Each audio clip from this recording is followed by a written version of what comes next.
In the wake of a world-changing pandemic and amid current uncertainties in the global economy, organizations have made, and are making, some significant adjustments in their operations. For most, the procurement function is at or near the top of the list.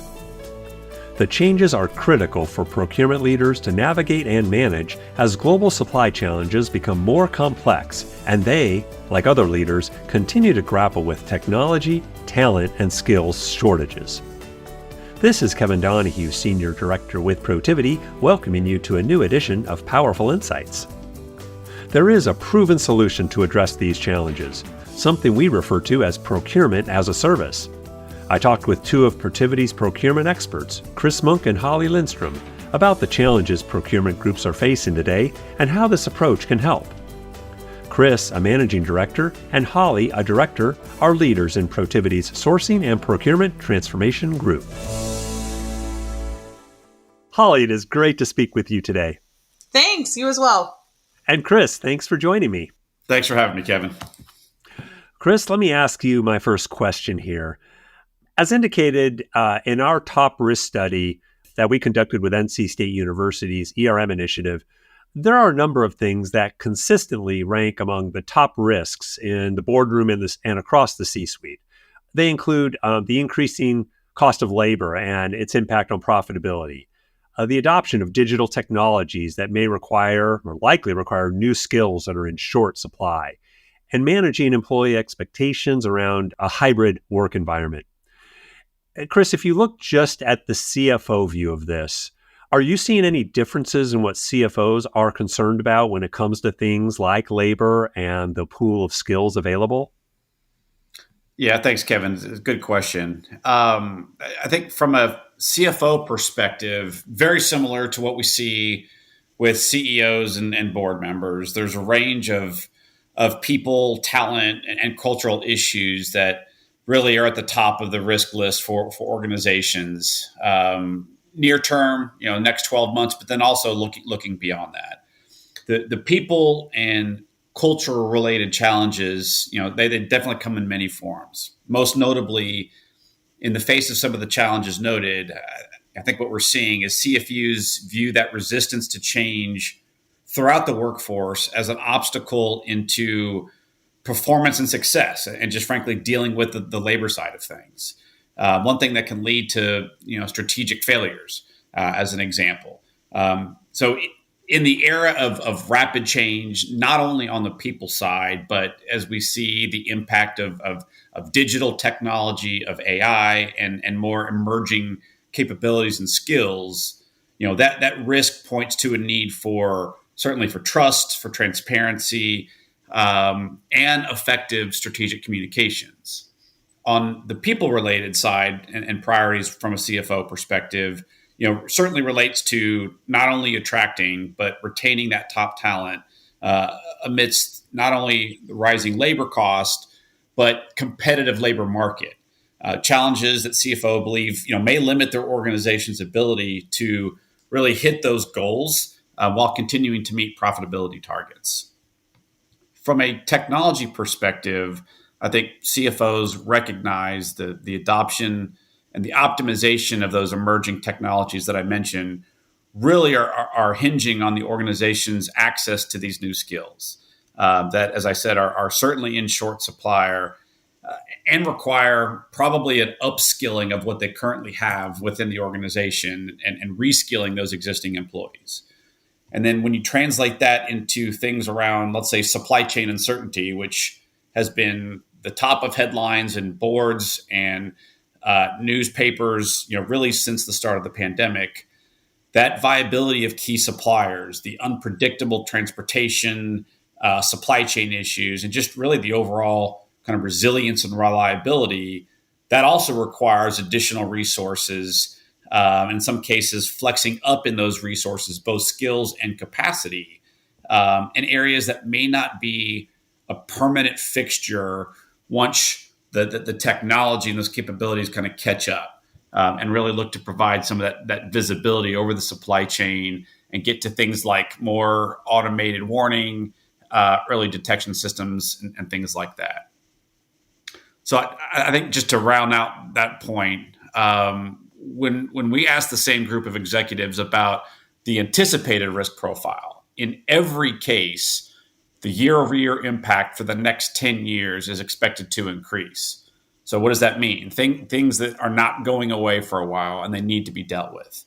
And the companies that bury their head in the sand and try to manage everything as business as usual, or try to believe that things will return to just pre-pandemic state, rather than adopting the change to the environment, they really run the risk of falling behind, not only in terms of efficacy of their business model and the back office strategy, but also as it impacts the bottom line.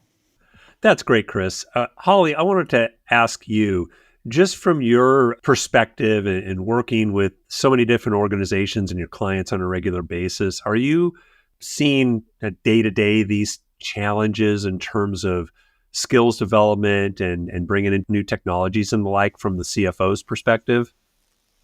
Absolutely. And one thing that is not new in the last 10 or 15 years, but individuals and resources are not staying at the same company for their entire career, and that's nothing new, but it is continuously a challenge.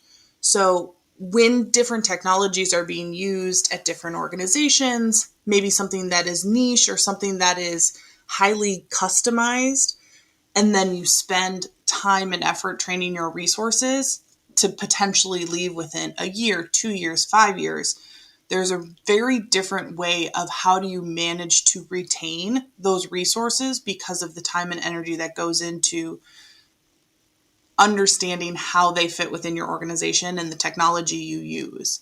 Something that also can't really be understated is the effects of the pandemic. Not only from an expectations of resources, how much is in office versus remote work versus freedom to move between states, but also the impact that we are seeing, that we are just starting to see, but of newer resources or newer employees coming out of school, out of college, out of high school, and the effects that the pandemic had of remote learning and not having to be in a classroom or conducting presentations behind a computer where notes can be up on another screen, and not having the same types of experiences that those who have been in the workforce for the last 10, 15, 20, 50 years have had to go through.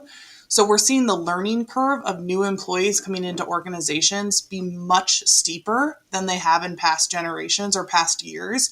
And that is going to be something that all organizations are going to continue to struggle with, of that output and that osmosis process of new hires coming in and joining, and then the risk of losing them soon after. Holly, that's a great point you made, that so many trends have emerged out of the pandemic, yet many of these have been in place for the last 10 or 15 years, and I guess you could say are only becoming more magnified. Chris, you mentioned the back office strategy. Where do you see that being most applicable to this conversation we're having? Yeah, we could talk about the implications, I think, very broadly across all areas of back office functions, things like accounting, financial reporting, travel and expense management, even getting into cash applications. But I really want to focus on specifically the procurement function, or more broadly defined as source to pay or P2P. Right, and most organizations spend between 40 and 60% of their revenue on goods and services. And that level of spend represents significant risk, but also significant opportunities to those organizations. And so really unpacking kind of the importance of that S to P or P to P process. In many cases, a lot of those, certainly the buying and paying activities managed within a back office, are critical to success and to profitability. And so when you break that down, looking at the individual activities around things like spend analytics, strategic sourcing and category management, contracting, and helping organizations kind of go through that entire end-to-end contracting process, tactical buying, right? So the issuing of purchase requisitions, managing catalogs, issuing purchase orders, accounts payable across all aspects, and then even really into areas around supplier management, not only the the upfront due diligence of suppliers, which has become exponentially more important post-pandemic, and the importance of suppliers and the impact that they can have on an organization, but also the ongoing monitoring of those suppliers and making sure that not only they remain financially viable, but they're keeping up with their commitments, performance obligations relative to the contract, and frankly, what you're asking them to do. As you think about what the appropriate operating model, organization design looks like, as well as just managing the talent and staffing levels across those areas of source to pay that I just mentioned, it's really important to strike the balance between that operational expertise, project management capabilities, which is becoming more and more a topic of need within the procurement function, process improvement, continuous improvement mindset, and also kind of cost competitive talent. So as we roll that up into what we call procurement as a service, a structure that allows organizations to maintain kind of that core full-time day-to-day management of those activities. So it's not something that they're outsourcing. They still have the control, but enables companies to execute projects, to execute processes with a tailored workforce. And it really blends kind of the current management and oversight of a particular function with expertise from a consulting perspective, as well as a cost competitive staff augmentation model. We've heard so much about this area of procurement over the last 12, 24 months, take your pick. Companies are so laser focused now on cost optimization, cost management, and I know both of you are well aware that procurement is a prime area to achieve some of those cost optimization objectives. Holly, following up on Chris's comments, why would a company want to look at procurement as a service in terms of that model? When would it be most relevant? Yeah, in my mind, there's really two main times to do that. One is just a pure kind of transactional, right? To Chris's point earlier, you still retain a lot of the business decisions, the final decisions within your organization. You're not fully outsourcing, but it allows you to not have the FTEs on your staff. It allows you to, quickly expand if something happens, like an economy that could be in a downturn and cost pressures. It can allow you to quickly expand to hit on, hey, we have tons of renewals at the end of the year. Let's create a larger staff. But it also gives you the flexibility of pulling that down. So from a pure transactional, it's more than staff aug, but it kind of gives you that flexibility of I have a workforce that can go up and down and really meet the demands of what I'm asking of them. The second area is more transformational, and it really focuses on whether it's maturing an organization, taking it from something that was purely transactional and making it strategic, whether it's completely revamping, starting from scratch. There's transformational aspects of this as well, that bringing in the right people who have done this before, who have done this at other companies, who have the background or the expertise seen it across the board, sometimes can be very hard to find in a full-time employee. Find the right one, bring them in, and what that looks like, but still have that keep the lights run, right? Keep the lights on, keep it going from a daily or transaction perspective. And so that really allows a team to come in, focus on key areas, transform the organization, and get it back to a run state at the maturity you're looking for. Another area that kind of overlays both of those is just major shifts in organizational structures and how are you maximizing the ROI of that. So if you're talking about going public and issuing your IPO, if there's significant mergers and acquisitions, and how do you maybe course correct or merge, two different vendor bases into one and get back on that steady state.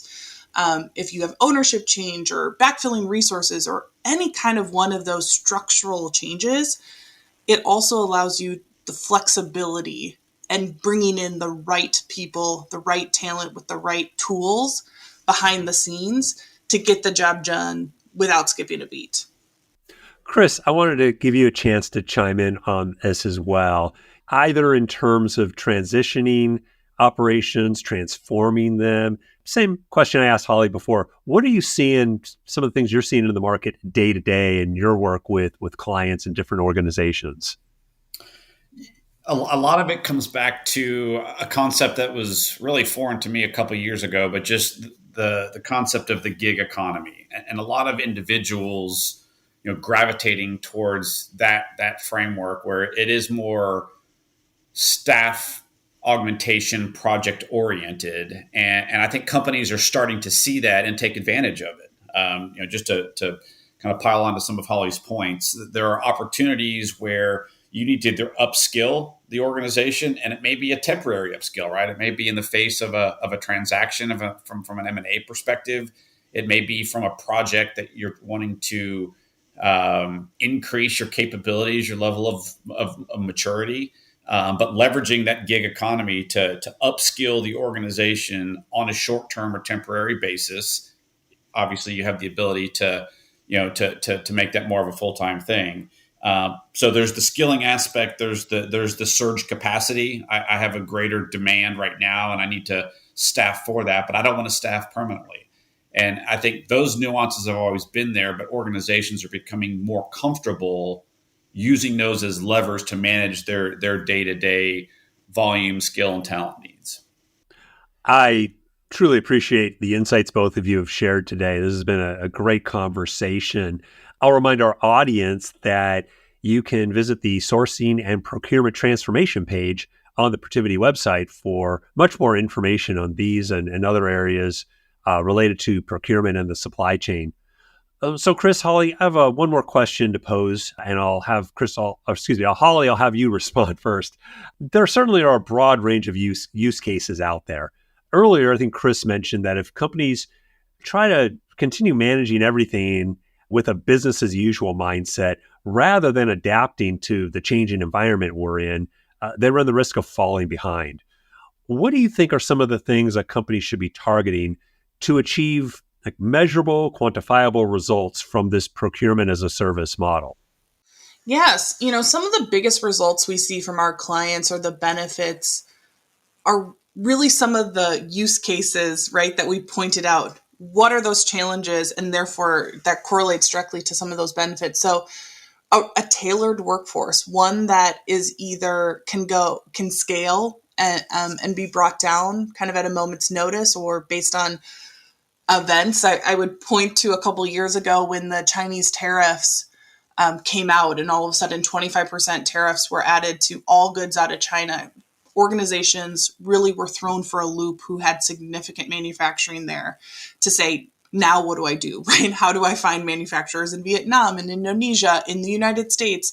How do I adjust this? And their teams just weren't structured for that in the size and talent pool they had.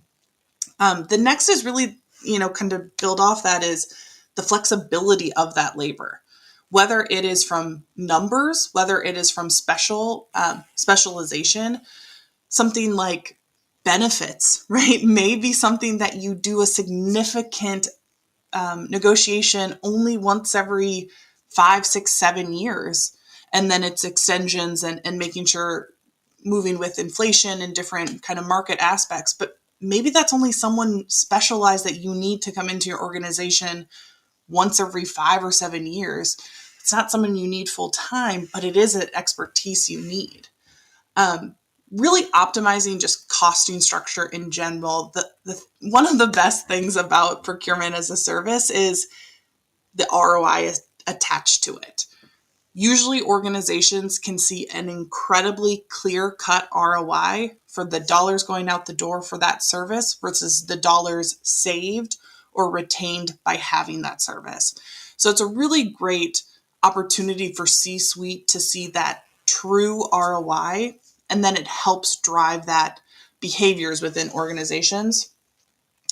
And at the end of the day, when you're utilizing procurement as a service, it really comes with a lot of disciplined execution and project management, which, as much as that feels like such a building block of any organization or any department, so much of that can that's where organizations can fall down as well. So utilizing an organization like Protiviti that has those structure, has that governance in place and can easily be planted in your organization helps just takes that off your plate. It's one less thing to worry about for you because you know someone else has to come to the table with that prepared, and then they're executing against those actual procurement, strategic sourcing, those elements that you wanted in the first place. But it's one less thing you have to manage. It's one less thing you have to make sure the correct project management is coming into play.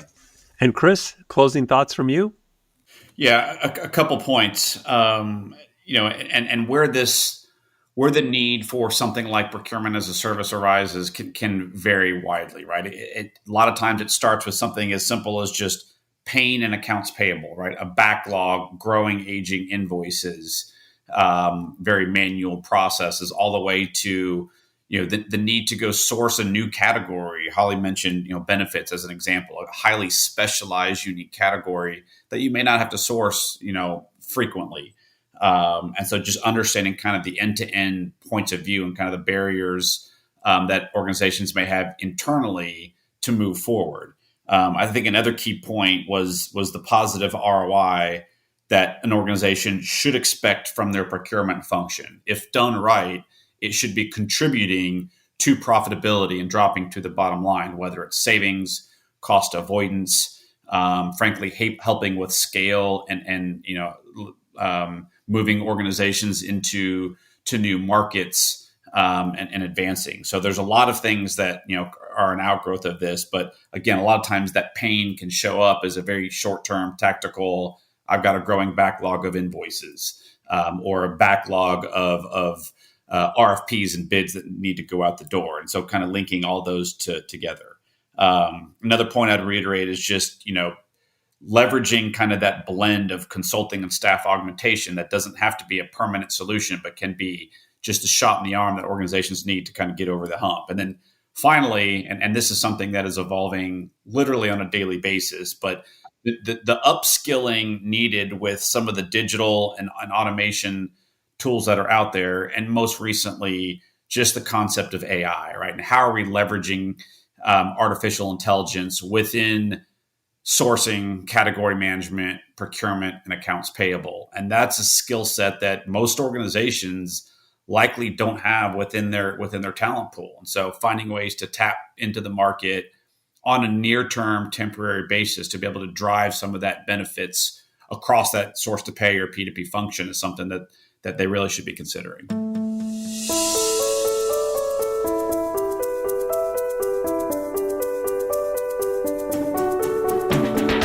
My thanks to Chris and Holly for this great conversation about a topic that many people might not think about first, but is certainly critical to most organizations today.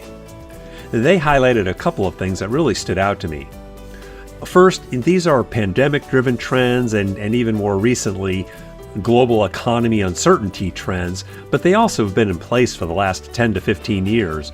Some organizations have already gotten on track to address them, but more are just starting now. The other thing that really stood out is that technology and upskilling are major challenges on the procurement side. There's no two ways about it. They are struggling to find talent and the skills they need, and this procurement as a service approach will give them access to that technology and the talent and the skills that will help them overcome these critical challenges today. As I mentioned, we have a couple of thought leadership pieces that should be of interest to people looking for more information on this topic. One is a white paper, Prospering in the World of Supply Chain Risk Management, and another white paper, Procurement Transformation Fuels Supply Chain Resilience. Both of those are available on the Protiviti website. Finally, I encourage you to please subscribe to our Powerful Insights podcast series and to review us wherever you get your podcast content.